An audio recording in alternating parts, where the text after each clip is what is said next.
नमस्कार दोस्तों। देश में एक नया आंदोलन खड़ा हो गया है और इस बार जनरेशन गैप भी साथ में आ गया है। जो लोग कहते थे यूथ को कुछ फर्क नहीं पड़ता, उनको जेनजी ने जवाब दे दिया है। इंस्टाग्राम से लेकर सड़क तक आज हम बात करेंगे उस आंदोलन की जिसने व्हाट्सएप जनरेशन को भी हिला दिया है, जिसमें महात्मा गांधी से लेकर स्पाइडरमैन तक सबकी एंट्री हो चुकी है और जहां पुलिस वालों के असली चेहरे नजर आने लग गए हैं। तो बैठिए आराम से, क्योंकि आज की कहानी है पावर, प्रोटेस्ट और उस पब्लिक की जो अब भूलती नहीं और अपनी आवाज सुनाना सीख चुकी है प्रशासन को। Power of the people is greater than the people in power. ऐसा भी कहा जा रहा है कि जो व्हाट्सएप जनरेशन ने आज का बीजेपी बनाया था, इंस्टाग्राम जनरेशन उसे चैलेंज कर रहा है। जो जेन जी आंदोलन चल रहा है उसे देखकर एक फीलिंग आ रही है कि मिलेनियल्स थोड़ा पीछे रह गए। 2014 से मिलेनियल्स की आग लगी पड़ी थी। कॉलेज से निकले थे, नौकरी ढूंढ रहे थे, इसलिए शुरू में ज्यादा रिएक्ट नहीं कर पाए। सारे मिलेनियल्स समाज की शादी हो चुकी है, वो बैठे हैं, थक गए हैं, अपने जॉब को फ्रस्ट्रेटेड होके हार चुके हैं। अभी कॉकरोच जनता पार्टी के आंदोलन को कम्युनल एंगल देने के लिए सारा करप्ट मीडिया भी जग चुका है। ये जो सीनियर जर्नलिस्ट है ना, स्टूडियो से निकलने से भी डर रहे होंगे। अब खैर नहीं इनकी, 12 साल से बीजेपी का पैसा खाया और अब इन्हें समझ आ गया है कि अभी पब्लिक का मार भी खाना पड़ेगा। लिस्ट काफी लंबी है और जनता सबको जानती है और भूलती नहीं। मुझे नहीं लगता ये लोग कभी रास्ते पर आएंगे, पर इस सब में एक चीज अच्छी हुई, जनता को इनके अंदर छुपा हुआ भेड़िया दिख गया। वो पहचानती है कौन मीडिया है और कौन गोदी मीडिया। अगर इस भीड़ में किसी गोदी मीडिया चैनल वाले का मॉब लिंचिंग हो जाए तो कोई ताज्जुब की बात नहीं होगी। पिछले काफी टाइम से मॉब लिंचिंग को इन्हीं मीडिया वालों ने नॉर्मल कर दिया था, थोड़ा सेलिब्रेट भी करते थे। मार्केट में नए टैक्टिक्स शुरू हो चुकी है। जैसे ही पुलिस लाठीचार्ज करने वाली होती है, लोग समझ जाते हैं और जहां बैठे हैं वहां खड़े रह के राष्ट्रगान शुरू कर देते हैं, यानी जन गण मन। इसका तोड़ पुलिस वालों के बस की बात नहीं। राष्ट्रगान बोलने वाले को नहीं मार सकते। ये पूरी 1947 की आजादी वाली इमेज बन चुकी है दिल्ली जंतर मंतर में, और वही वाइब्स आ रही है दिल्ली के जंतर मंतर में, thanks to Gen Z protesters. Protest में अब मल्टीवर्स ऑफ मैडनेस भी शुरू हो चुका है। वाइल्ड कार्ड एंट्री में स्पाइडरमैन, सुपरमैन और बैटमैन को भी देखा गया था। खुद महात्मा गांधी जी को भी कमबैक करना पड़ा और थोड़े से सेलिब्रिटीज है जिनकी रीढ़ की हड्डी अब मिल चुकी है, काफी वक्त से गायब थी, बेचारे प्रेशर में थे। इनमें से कुछ आपको दिल्ली जंतर मंतर में और मुंबई के शिवाजी पार्क में दिख जाएंगे।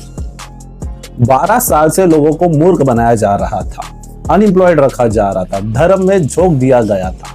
कभी ना कभी तो यह बम फटना ही था। ऊपर से मोदी जी बोलते हैं सोना मत खरीदो, खाने में तेल कम खाओ, फॉरेन टूर्स मत करो, और ये सब बोलकर खुद निकल लेते हैं मेलोडी पकड़ के अपनी सेटिंग के पास। बस यही बात यूथ को लग गई। भाई हमें बोलते हैं पार्ले जी पानी में डुबो के खाओ, और खुद स्टारबक्स बैठते हैं, वो भी इटली में, वो भी हमारे पैसों से। यूथ ने ये ठान लिया कि भाई अब तो तू गया। प्राइम मिनिस्टर और होम मिनिस्टर की पुलिस ने दिन दहाड़े सोनम वांगचुक को बेडशीट्स में लपेट के किडनैप कर लिया और फिर भी पूरा देश देखता रह गया। लोगों के अंदर इतना खौफ है कि चुप रहने में ही अपनी भलाई है, ये समझते हैं लोग। ये इतना नॉर्मल कब से हो गया?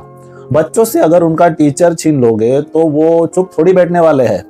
कोई छोटा डाउट आ जाता है और गवर्नमेंट बुलडोजर लेके आपका घर तोड़ देती है धर्म के नाम से। ना कोई कोर्ट केस, ना कोई सुनवाई, और लोगों की यही चुप्पी सबसे ज्यादा चुपती है। पीएम ट्वीट करते हैं कि नीट एग्जाम फ्रॉड को छोड़ा नहीं जाएगा। अरे भगवान, कोई इनको बताए कि लोग इनके लिए प्रोटेस्ट कर रहे हैं, इनके अगेंस्ट ही प्रोटेस्ट कर रहे हैं। कॉकरोच अब चाय पी के ही मानेंगे और साथ साथ केटली भी तोड़ने वाले हैं। बोलते हैं कि री एग्जाम कराएंगे, सब ठीक कर देंगे। अभी जो रायता फैलाया है उसका क्या? सोनम वांगचुक जी वहां पे पिछले 20-25 दिन से भूखे बैठे थे, उसका क्या? अगर री एग्जाम हो सकता है नीट का, तो री इलेक्शन भी हो सकता है। हम मांग करते हैं कि री इलेक्शन हो, हमें 29 तक का इंतजार नहीं करना। अगर इनको धर्मेंद्र प्रधान को नहीं निकालना है, ठीक है, री इलेक्शन कराओ। बदलने दो गवर्नमेंट और बदलने दो सत्ता, फिर देखते हैं कितना वो अपने एजुकेशन मिनिस्टर को बचा पाते हैं। मुंबई में तो अलग ही हो रहा है।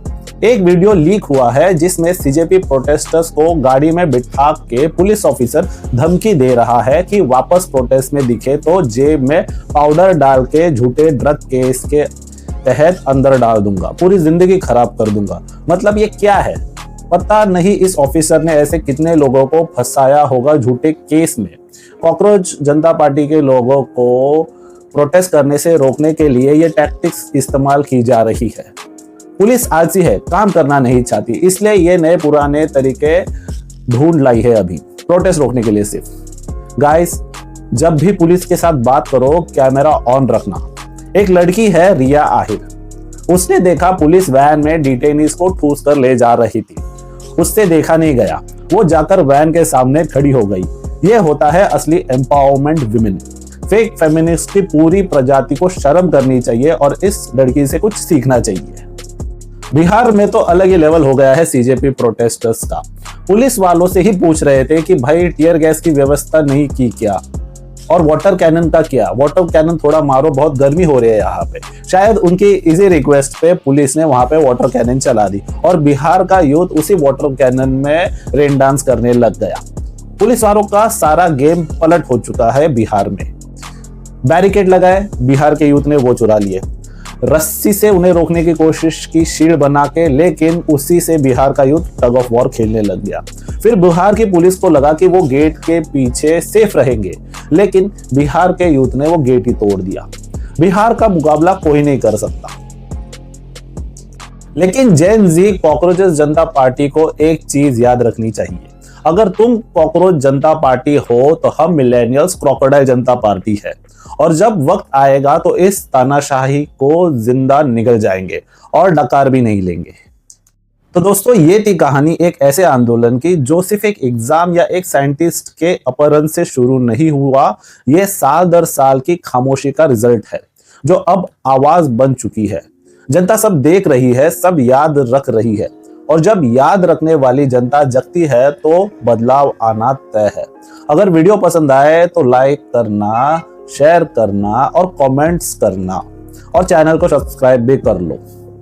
आपके एरिया में सीजेपी के प्रोटेस्ट का क्या असर है ये भी बता देना। मिलते हैं अगले वीडियो में, तब तक के लिए नमस्कार।